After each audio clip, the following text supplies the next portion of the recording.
Okay, hello, and welcome to episode 47, Stare 47 of the Twinsies podcast. I'm Lucas Cook, I'm Dan Blewett.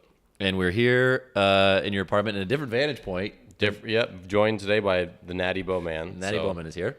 Yep, he is the shining symbol of Baltimore, besides the Orioles logo. You've duct taped your mic to your stand. I duct taped my mic because we forgot one of the little stems to hold the mic in place. So This was we're getting through this. We're scrambling to get this podcast done because we have a limited amount of time today. Yeah, our summer schedule has switched, which has been the reason neither my podcast had an episode last year or our podcast had an episode or last week. So the 9 a.m. to 1 p.m.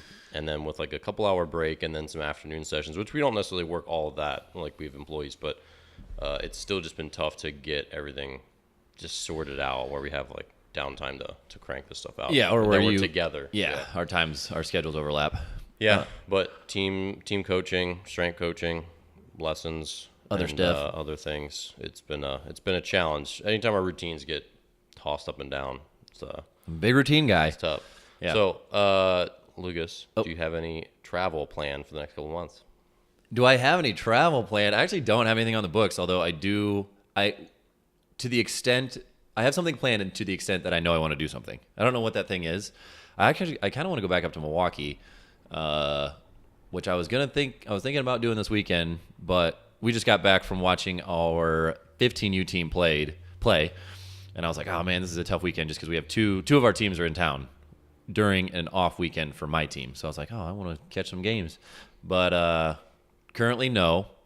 Theoretically, yes. You? I'm speaking in Boston again in the first week of August, and then I'm going to the Dominican Republic. After that, to coach a youth baseball team, not affiliated with Warbird Academy. So it's a week-long trip. And then I have one of my best friends getting married. So the bachelor party weekend is in October. And then the wedding is December 31st. And another friend is getting married. Marriage. Their wedding's in Vegas in October. So that's on the books, which is a good excuse. But then I also got to get home to see my family. So my sister is having our first Blewett child, Arroyo child. She's now Annie Arroyo. She's lost her last name, but still Blewett in spirit. So she's due, I think, the end of November or early November. I can't remember her date, but it's in November. So I got to get home quick. Actually, it might be the end of October. Either way, it's late October. I thought it was late October. It's probably late October. So that's happening. And then I just need to see my folks a little bit. Yeah. So I've been thinking about shooting home for, I don't know, weekend, but we play the next 4 weekends. This was the weekend to do it, and it's not happening. So Right. And then we go into, our seasons will wrap up towards the beginning of July, but then we have to start prepping for pretty much the next year after that. So it's like, there's not a whole lot of downtime. Yes. That's a good thing. You know who travels a lot, or used to travel a lot? Anthony Bourdain. Anthony Bourdain. Sad news today. Sad news, yeah. I did like his little show. I enjoyed a lot of the stuff that he put out. He was a very witty, interesting dude. Had a cool life. It's tough. You obviously, you think celebrities have all this money and this perfect life, but obviously 2 suicides just with high-profile people. Kate Spade, the I didn't hear that fashion designer, was earlier this week. Weird. And it's a phenomenon, and you don't know that it had anything to do with it, but I can't remember what it's called.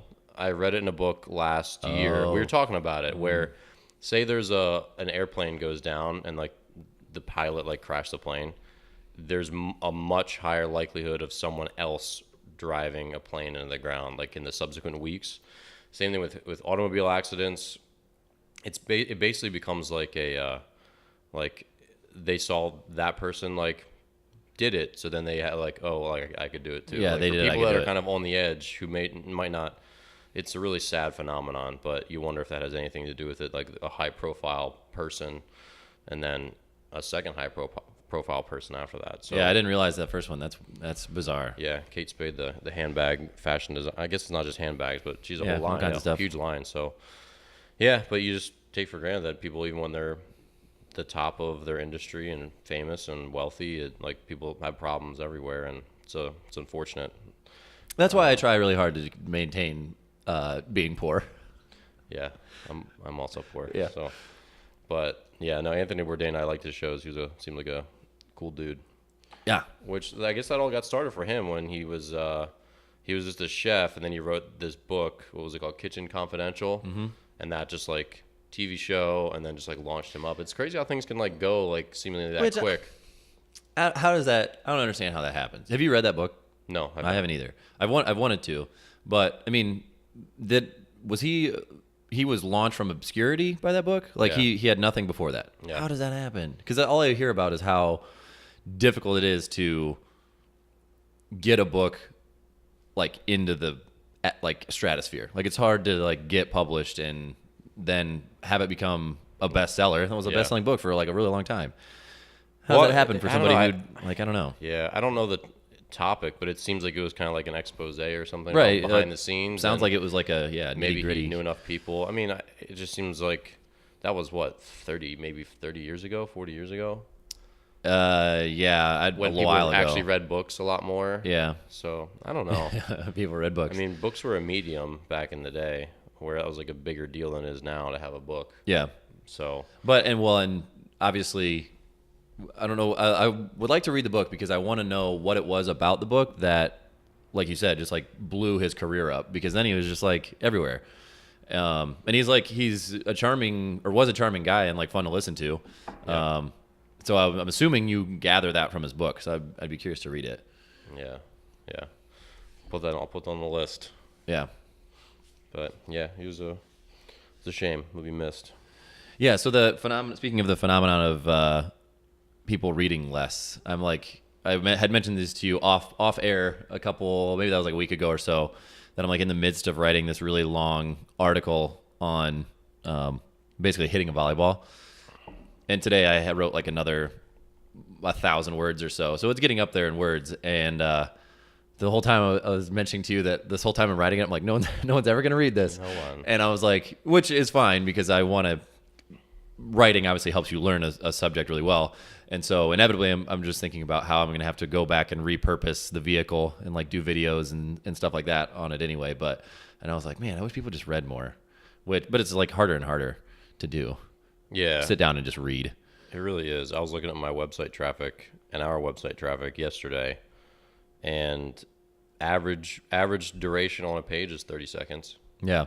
Even like my longer articles that are like more in depth, maybe like get towards a minute, but that's pretty much the cap. So and obviously that's an average. I mean that's from people who like got on there 5 seconds, skimmed, and jumped back off. So if for every person that is on there for 5 seconds, there's a person who's on there for a minute. But still, it just it makes me especially very conscious of what I'm writing, and using headings well, using videos well, because I feel myself too. I mean, how do you consume an article? Before I share how I kind of consume them, like if you're trying to learn something quick. Well, that's the thing. Or you're trying to learn something in depth, but like. Well, I either do one of two things. So I'll like briefly skim it, and then I'll say, oh man, this is something like I want to read. And if it's really long, I'll set it aside and be like, I'm going to come back and read that later, which I never do. Or I think the point that you're going to get to is I will read either headings or like the first couple sentences of maybe like a block of text, and then I'll be like, okay, is this something that is going to, am I going to get information from this like little block? And if not, I'll kind of just like and like skim through. But if it's something I have no like knowledge of, then I'll typically read it all the way through. But yeah, the headings in terms of navigating me through an article are kind of a big deal. And I was talking to, funny enough, I was doing the hitting videos for our Senators University thing. I saw you uploaded those. I gotta look through them. And a buddy of mine was like at the coffee shop, and so he came up over my shoulder and he's like, "Oh, what are you doing?" And I was like, "Oh, I'm filming these videos." Like, and then I have like words that'll pop up during the video, and it'll be like, thing one, blah blah blah, and it's just like 6 words or whatever. And I was like, "Yeah, he's like, why are you guys filming these videos?" And I was like, "Well, Dan and I write a lot, but as far as getting information to people in general, but especially kids, it almost has to be video because like you can't get a high school kid to read anything." And so he's like, "Well, it's kind of funny because you're like putting those headings on the video, and I bet that would be the headings that you used when you wrote an article anyway." And I was like, "Yeah, probably." And he's like, "That's all people really read anyway." And I was like, "Well, that's true, but there's so much wasted wordage." Yeah. When I read articles, I just like fly down it pretty much, and I ignore all the little. If it's like small text, I almost ignore it. I look for headings, and I see like if I can stop, like where I need to stop. So I can't remember what I was looking for. As in, recently. like, what in a heading makes you stop? Like, say I was Googling like how to block a ball as a catcher, because I've been learning more about catching stuff. I find an article, and it looks long. I'll scroll. So say I'm looking for like blocking technique. Like I'm not gonna read your introduction. I'm not gonna read the next thing. I want to find like this is blocking thing number 1, blocking thing number 2, blocking number. So I'm just gonna skim until I find that. Stop, read the content. When it seems like there's filler words, which most people don't write very well or very densely or very concisely, I just start blazing through that as well. And then I just try to I'm just like digging for like the little chunks of diamond and all this garbage dirt, I guess. Which is funny because again, I don't know how you write, but like when I write, like the thing I'm writing right now is I'm basically writing out all the concrete stuff you need to know. And then I was like reading back through it quick today, and it basically starts right away like bang, like here's some info, and I was like, oh, okay, I'm gonna have to go back and like write an intro. I was like, why do I have to write an intro? Because no one's gonna read it anyway. Yeah, but it's just like what you do. You like intros, yeah. You just like kind of that's how your brain works. Is like, oh, I'm gonna introduce you to the topic, and then here are all the things, and then I write a conclusion where it could just be like bang, bang, bang, bang, and just because no one reads really intros. In a sense now the intro is more or less for the Google search index. Yeah, like your first paragraph should be rich with keywords and be very relevant. It's usually going to be the data, the snippet. So if you do Google search results, people, and it says, you find my article, how to throw a sinker, there's going to be a snippet of like 3 lines below it. That should be very informative. So when you read that in Google, like I write that specifically for that article. So it says, in this article, you're going to learn the grip, the hand action, the technique, and all the different things about how to throw a sinker right away, something like that. So it's like, oh, that sounds like that's what I want to read. So really that, I just like make that my introduction pretty much, and then you just jump right into it. But like, and then obviously your headings and all this other stuff, because Google is trying to figure out what's relevant to people as well. And so yeah, it's all changing. And then like the content repurposing stuff we've talked about, like your article could spur a whole bunch of different videos, a whole bunch, like a podcast. Right. Just a lot of different things. So you want to try to like say, okay, if I have 1,000 people who might at one point want this piece of content that I've created, X amount, maybe 10% want to read an article, 20% want a video, 30% want a podcast, like whatever. And so then you can reach more of those 1,000 people rather than just having one chunk of content. And that's kind of like the way to go, I guess. Yeah, there's a guy by the name of Greg Nuckols. Have you ever come across any of his stuff? His website's Stronger by Science. And he writes the way that I like to write, which is like he'll just, like his... he has like a definitive squat guide. I can't remember exactly what it's called, but basically he just goes through a squat and boils it down, just like completely exhaustive. And I'm like, oh man, this is a really good tool. But outside of strength coaches, I don't know who reads it. I don't know if anyone does. Yeah, it depends who your target audience is, because my dad's the same way. And maybe Dad, listen. He's writing a book on running, and he's very thorough and research based, and he's been writing articles and columns for decades now. So I made him a blog. His blog looks really nice. I'm not going to tell you the address because I'm not sure he's ready for people to go to it yet, but he has a blog, and it's taken him a couple months to write a couple posts because they're like very, very long, very, very dense, not very well chopped up. So I also go blind. If there's a paragraph that has like more than 4 or 5 lines of text, I like go blind. I can't read it. I just like get past it. It's got to be like chunked into like little 4 or 5 blocks of texts. So I don't know. That's like a really important thing too. The formatting, like everything on the internet now is important for helping people read things properly, like getting them to stay on it. Because if you got an email that's just like a block of text, you're just not going to even try, right? Mm-hmm. But if it's the same 30 lines of text cut into 10 3-line chunks, you'll read it. Like, I can do this, right? And then I can do that. You're like a little kid, like hopscotching, right? Rather than I have to read 300 words, or I just read 30 words 10 times. Well, you also can't figure out on that big block where the relevant stuff that you want is. Mm-hmm. So you have to like read the whole thing. Whereas if it's all in little pieces, you can like read a sentence and figure out where it's going, and then just skip it, and then go to the next one, skip that one, then skip all of them. And then skip all of it. That's a classic email. But yeah, I read your email. Yeah, of course. But tell me the dates and times again. Yeah, it's It's weird, but he's. I have to try to mold him into the format of an actual blog post that people will read, because he wants to write like these really long, thorough, epic blog posts, but the amount of people that will like sit down and actually go through it is pretty slim, where I kind of want him to pander more to like the common denominator of like, here's 5 things that you need to know about shin splints or about interval running, and make it just like heading, couple quick paragraphs, heading, couple quick. That's kind of like how the internet is nowadays. So I don't know. But, the way we digest content it's crazy. My life has improved since I deleted the news app on my iPhone. Oh, yeah. I used to be reading too much political stuff recently, which I'd never done my whole life because I don't care about politics. But just, getting the daily news of how horrible our president is, and how immature he is, and how he treats people like garbage. That was like consuming a lot of my day reading articles about it. And now I delete that app, and I have like forgotten about Donald Trump, which is the ideal thing to do because he's a horrible person. Whether he's a good president or not, I don't know. I think that's yet to be seen. But we know for a fact that he's a horrible human being. Yes, so we do. Anyway, no matter what your political views are, I think we should agree that he's a horrible person. I'm right there with you. Yeah. I don't think anyone wants their kid to grow up to be like him. He's No. just awful. Yeah. So, But that's, well, God, we could go down a whole road here. But then I'm like, but I'm glad to be past that. The news app was sucking me Well- in, and now it's gone. yeah. So, Plus, I mean, the stuff that comes through the news app outside of Trump is also equally depressing. Like, it's not great. all the school shootings and stuff that come through there. It's They just keep- like, they just oh keep my happening.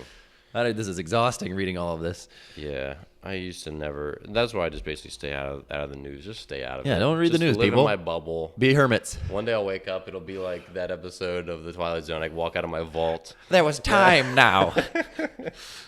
I could read my books. Yeah. Of course, that one doesn't end well either. No. You just got to have contact lenses, I guess. That's bad context for today. Yeah, it's been a real bummer episode so far, talking about suicide and Let's school talk shootings. about Troy McClure. Let's switch gears. I'm really, first of all, I would love to do instant feedback of a live poll to our listeners who actually know who Troy McClure is. Troy McClure. What do you think the percent of people listening to this right now know who Troy McClure is? I don't know. I think 35%? I think it's higher than people would think. I mean, Simpsons is a very relevant, has been relevant for 20 years or whatever it is. How long has The Simpsons been on the They're air? on like I think they're past 20 seasons, aren't they? They've got to They're be. I mean, like definitely South past Park, 20. South Park's in like 15 seasons. They're past 20. I'm just really excited about, I don't know how to say his last name, Matt Groening? Yeah. He's got a new show coming out on Netflix. I'm excited. I hope it's like in the new Futurama. So here, I'll read a couple. So from this is a list of, hi, I'm Troy McClure. You may remember me from Yuma. It's seniorific. Darling Beefeater. Pinch Me. I'm in Boise. P is for Psycho. The boat jacking of Super Ship 79. Your favorite. They came to burgle Carnegie Hall. I don't know. I would love to be in the writer's room where they sit down and they're just like brainstorming, what do we remember Troy McClure from? The day Paul Bunyan cried. The Pulverizer. Who's your favorite Simpsons character? Oh, God. This is my favorite. I just spotted it. I'm Troy McClure. You may remember me from The Unbearable Moistness of Sweating. These are all movie titles, by the way, where you would have seen Troy McClure. Right. Oh, man. The Frontier Family get deer ticks. And, of course, our all-time favorite, a fish taco called Juanita. Called Juanita. Oh, there's some good ones in there. That's amazing. The Simpsons, they've just been timeless somehow. I don't know. Yeah. I don't know how they just make it so They far. continue to make it funny over 20 plus years. Just characters the same. Just man. Duffman, probably. Duffman one was of a the best great characters. one. Mo Sizlak, poor, pathetic, tortured soul. I was gonna say I don't really even like any of the main characters. That's not true. Homer Simpson's the best character, but like Bart, Lisa, take them or leave them. It's the supporting cast that really does it. It's all about Homer. Chief Wiggum. Chief Wiggum is pretty great. Yeah. Because bake 'em away, toys. Yeah. You mean take 'em away, boys? Yeah. What he said. Lenny and Carl. Lenny and Carl Ralph. are great. Ralph is great. Is gold. Yeah, they just Homer's like 30%. It tastes like burning. Everyone else just throws everything else in there. Oh god, Ralph Wiggum. I feel like everyone knows someone who's like a little bit like Ralph. Absolutely. Everybody's got a Ralph in their life. Yep. So what TV shows are you into these days? I haven't been watching a lot, and by a lot I mean really any TV shows recently. I generally over the lunch hour when I want to turn my brain off, I've just been watching YouTube videos of recently. It's been Super Training with Smelly Mark Smelly Bell. I just been watching like Brian Shaw eat 12,000 calories a day or deadlift 1,000 pounds. Fascinating. But I don't. Yeah, I'm trying to think of the last show. I'm super bad at starting a show and then ending it. Like I always start a show, watch like 2 seasons, and then I'm over it. I thought you were huge into like Game of Thrones. Yeah, and, I like, never. ones though. I haven't watched the last 2 seasons of that. I started Peaky Blinders. I watched that for a while. I liked that for a bit. There was another one. Breaking Bad. Like a couple years ago, I started that. Yeah. Made it through I made it to the point that everyone's like, that's where it gets really good, and then I just like stopped watching. So I don't know. Yeah, I can't invest myself. I haven't done any. I only watch probably like 2 hours a month, and I did my like 2 hours like yesterday. I caught up on Westworld. There was 2 episodes I hadn't seen, and Westworld's cool. It's getting super violent. It's already very violent, but like people's faces getting sawed off, and HBO knows what they're stuff. doing. They always make cool shows. Westworld is very cool. But Boardwalk Empire is another one I started that I liked, Yeah. and I never finished. I don't know. I don't know. I need to. I'll start and not finish Westworld too. How many seasons deep It's are they? only in the second season, 5 episodes. How long is an episode? 45 minutes? About an hour. An hour? Yeah. How many episodes per season? 10? Nine the first one. Oh, that's something doable. like that, 9 or That's 10. doable. It's doable. If you chunk it. Westworld's cool. You'll enjoy it. But yeah, I just like couldn't. It just seems like a mountain to like try to. Everyone's like, oh, you have to do Game of Thrones. I'm like, I just don't care. I hate medieval. I hate the medieval period. By the way, everyone's running around eating mutton chops. They're dirty. They're wearing Lamb legs. fur Legs of coats. Yeah, like the women have black teeth. Like, I'm not into that. Although the women in that show, not bad. I've heard, but I don't know. I don't want to. Yeah, it's not your thing. It's not your thing. No, I just have never wanted anything to do with You can't medieval force it. times and the Renaissance times. I just feel like that's just. You don't want to go to the Renaissance fair It's with just me?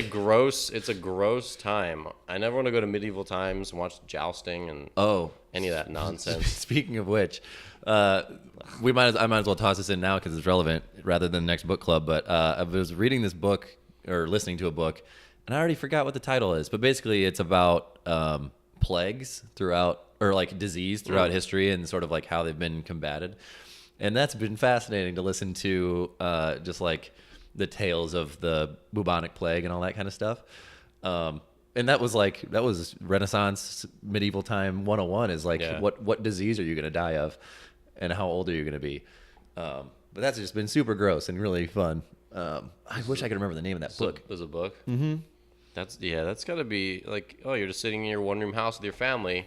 Little Billy just pukes his bloody guts out and is like, oh, well, we're all going to die now. And they were just stupid as hell back then. Like they didn't know where anything came from. They like, what have we done to anger them? Everybody thought it was miasma, that there's just like blowing through the wind and you're going to catch it from the wind. Oh man. It's just like some of the stories, I'm blanking on them now, and then like plague doctors, I didn't know plague doctors were a thing. So like back when the Black Death was among us, they had these plague doctors who were like essentially witch doctors who would like come and try to save you from the plague, and they smack you in the forehead. They wore like these crazy. He's fine now. They wore like these crazy costumes where they had like a bird mask and like these big wax like overcoats, like robes.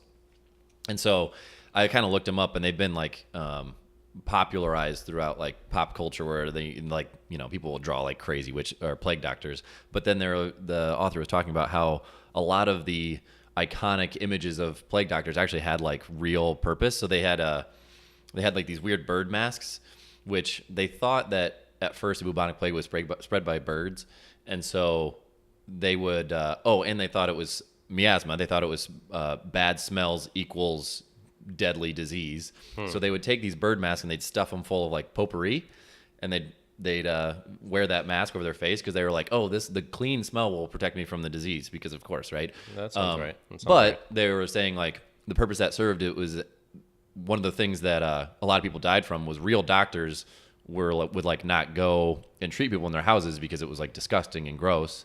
But if you're wearing potpourri on your face, you're like more willing to go to like a house. And like they had these, well, on top of the fact that it like, protects you from spittle or whatever when someone's spitting in your face. And then like the giant wax robes would like protect you from transmitting disease via like bodily fluid or like lacerations or any of that kind of stuff. So like they went through and like, here's what this was probably used for, and here's what this was used for. It was pretty cool. But it was really interesting. I wish I could remember the name of that stupid book. But anyway.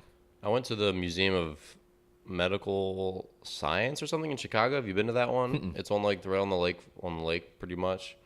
It's not the name of it, but maybe it's just the Museum of Surgical Science or something. Okay, no. But it just shows like surgery techniques through the years. So you walk through this like 4-story building and go up each level, and it's just like showing, hey, there's like 20-foot by 10-foot paintings of them like sawing off someone's leg from like the 1700s, and then there's just like here's how there's like skulls with holes drilled in them and like all these crazy old surgical tools, and they just talk about all the like X-ray technology, how so many people died from X-rays, and like I can't remember who the father of the X-ray was, but how his assistant died of cancer because of it, and it's a lot of really grotesque things in that.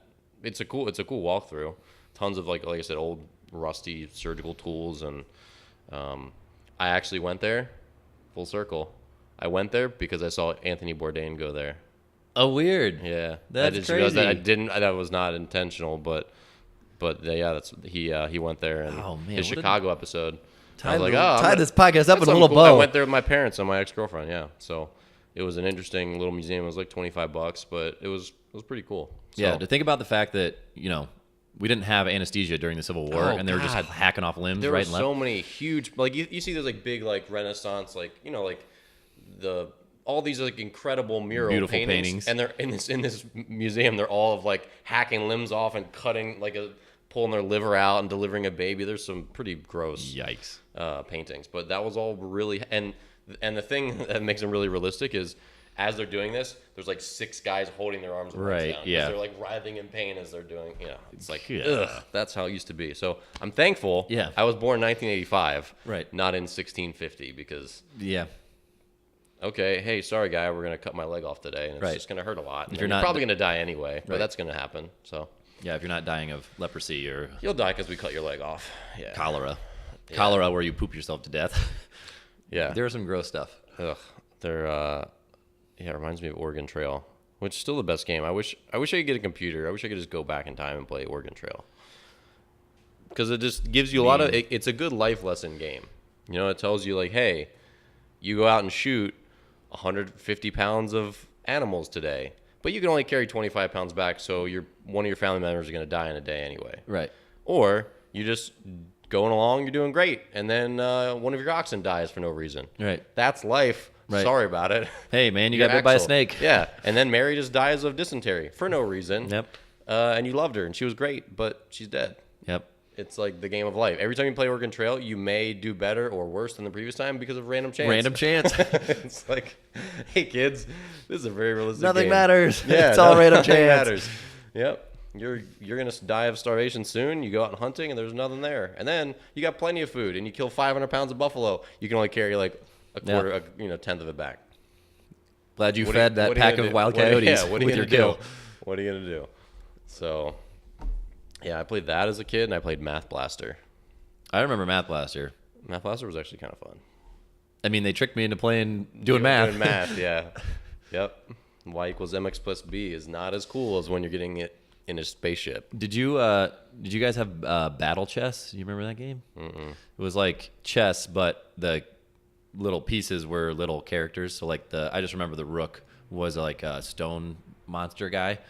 That game was sweet. They fight each other when so instead of just like you remove it from the board, they like murder each other. Yeah, they like have this like little like 8-bit animation of him like punching the pawn or whatever. That was sweet.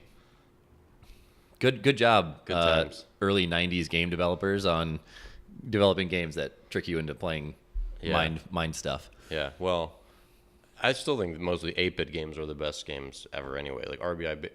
RBI baseball. That's not 8-bit. That's like Super Nintendo. Probably like 16-bit or whatever. Yeah, that was a pretty great game. But the original Was RBI baseball Nintendo or Super Nintendo? It was regular I can't Nintendo. remember. And then like, regular. what was the really good baseball game for like Super Nintendo where it was like way better graphics? Ken where it's, Griffey like, Jr.? Pitcher.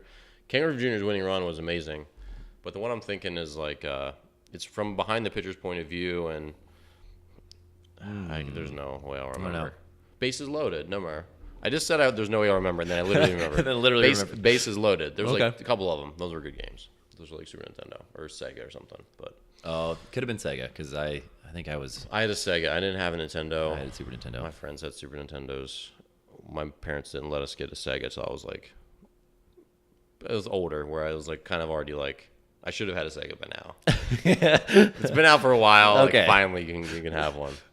Let's be real. And I felt like I played a normal amount. I didn't play like the dosage that kids play Fortnite and all these games now. I played like a couple hours after school, maybe some like not even every day. I like still like playing baseball. I still played baseball after school, not just played Sega. Right. So I don't know. Kids don't have a balance anymore. No, we could do an entire podcast on Fortnite. I mean, I couldn't. You like parachute, Well, I you mean, parachute down, and then No, from I'm my saying- experience, you hide in a bush for a while, then get shot. I was gonna say that we could do an entire episode complaining about Fortnite. Yes. Complaining about how much 13 and 14-year-olds talk Yes. about Fortnite. Yes, And it's apparently 16, 17, and 18-year-olds as well. Everybody. Yeah, everybody. Apparently, didn't they say David Price from the Red Sox? So it was like having arm pain or something because of how much Fortnite he's been playing. That like legitimately, like he went on the DL or something. They were saying that he needs to stop playing Fortnite so much. But anyway, It's really stupid, but on that note, Yeah. bubonic plague, Fortnite, Suicide, randomness, school Simpsons. shootings. Not good. It's been a lot going on, but this was Twinsies. this was Twinsies.